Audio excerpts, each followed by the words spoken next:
nyarita anyirasaken Sri Kresna kelawan Bima Narakasura anggenen nuti dumawaing para Pandhawa ingkang perdawan aji anjang kumayang nganti kesasar dempok petapan Tirtawening Biyu.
guna sekabat Wirandoko iki kasihan apa mangecaken dawuh kebasan wong durung dumawah ing Pertiwi Yona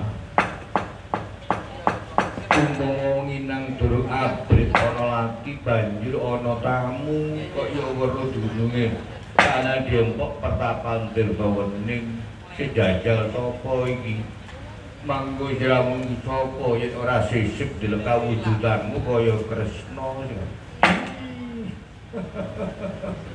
nak bunga kasihan kamu ora urunga kahring ngelanguti raga-raganing Pandhawa wong sing tak pepak nganggo anjangku manyang ora roto kene rupane pas aku mengkuli nduk kene kok banjur gak ana ragane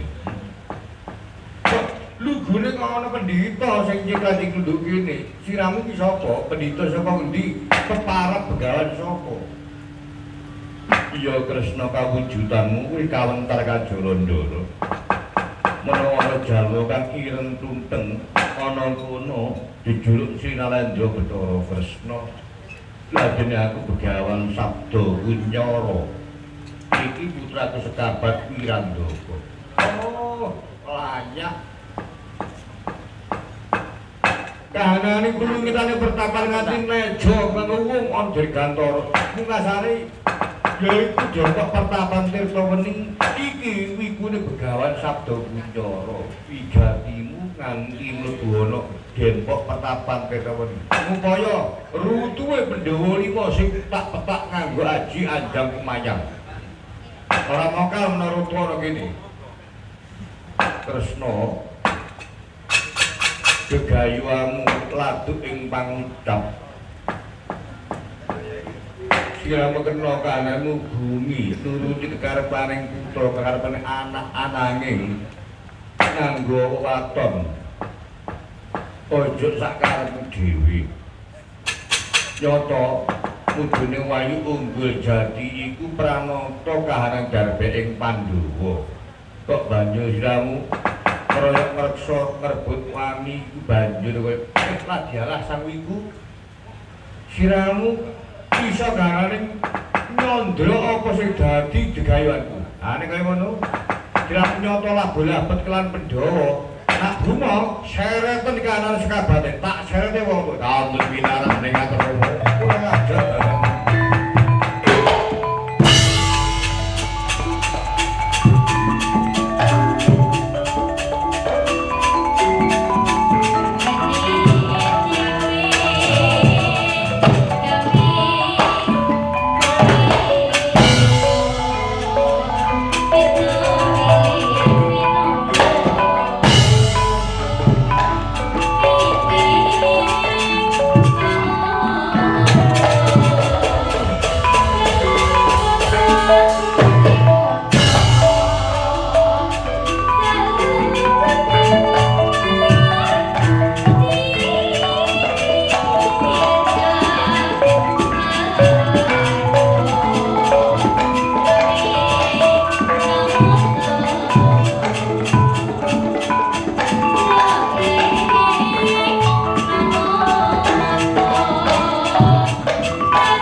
terus bangun sido boleh kejan balung bebadaran sekabat pirang Joko Wigar Badar Anoman Probenjono radene Guno Naroko Suro Wigar Badar Kitmo Dosomuko Wangsul dapat kubur Gunung Gendero.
Dan gelengan ketetane begawan ponco karso satane kok Abjur wonten lebeting kawah Candra Dimuka.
Muncak-muncak menika kawontenaning kayangane neraka jahanam. Nanging boten kersane yang pandung Pendhawa Kesinuman Dewa Suralaya. Puntadewa Kanjingan Sanghyang Bramajaka. Dene sira Kanjingan Sanghyang Dewa Ruci nggih Sanghyang Bathara Bayu. Dene Rejuna Kanjingan Sanghyang Bathara Endra lan Sanghyang Bathara Kumajaya. Dene Nakula Sedewa Kanjingan Sanghyang Bathara Aswan lan Sanghyang Bathara Aswin. Ira kawah boten panas malah sono asrep. Mriku kawonten Denggo Tukul Kawah Candra Dimuka nyak sompe gajahuling madhaping wayu unggul jati dinalah boten kenging kersane Hyang Pandung. Gumalah dhateng raga ragane Harya Werkudara mangsuk dhateng raga ragane Werkudara Ki Bratasena. Kedal saking kawah Candra Dimuka Pandhawa lima wangsul dhateng Amarta Negari Wiya.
Koncoku Semar.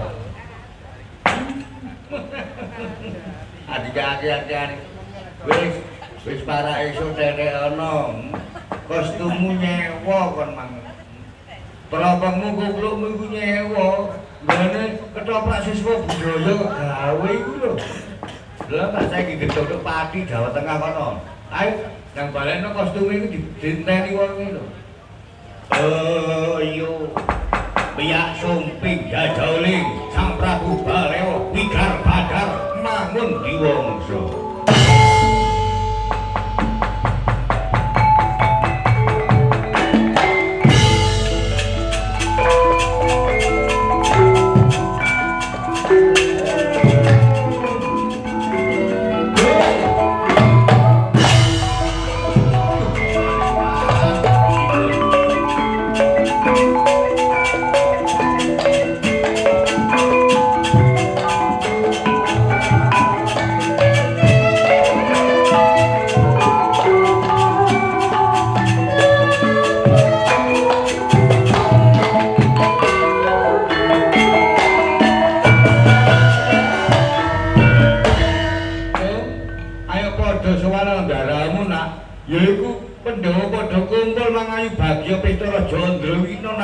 Mangayu biar bagyo kanan-darang Pandhawa utamane kanan-darang mukur sena nak kesunungan mudune Wahyu Unggul Jati nak minangka srana besok unggule perang Baratayuda Jaya Binangun.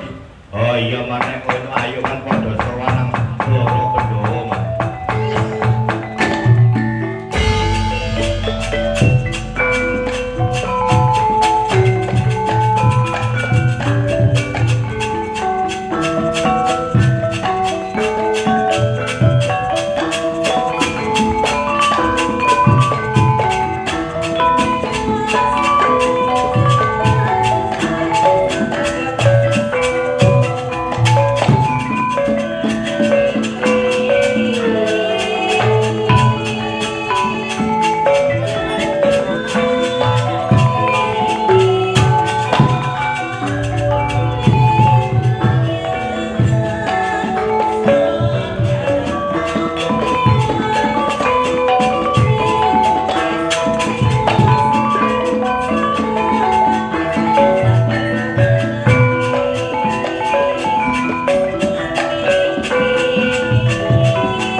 Raja Andrawina dening prasasan sami syukuran anggenira panenggoing Pandhawa Haryawan Udara Bratasena kesibukan mandhap ing wahyu unggul jati. Menika tandha paripurnane anggenira Ki Dalaroman Widodo anggelar inggih pacuca sedalu natas kanthi mun bitelampan kanthi babar lakon nudune wahyu unggul jati Bagong dadi ratu. Mila Kulaturi para sutusna budaya sedaya wangsul dhateng papan dunung kira piyambak-piyambak sing wetan kidul kulon lor desa dhuwur bangsul dhateng papan dunung kira piyambak-piyambak ngaturaken bom panuwun rawuh paduka rawuh panjenengan sedaya angesari nggih padha dalem latas nika monggo sami sesati jaya-jaya wijayati kalih sing sami kala rahayu kang pinanggih.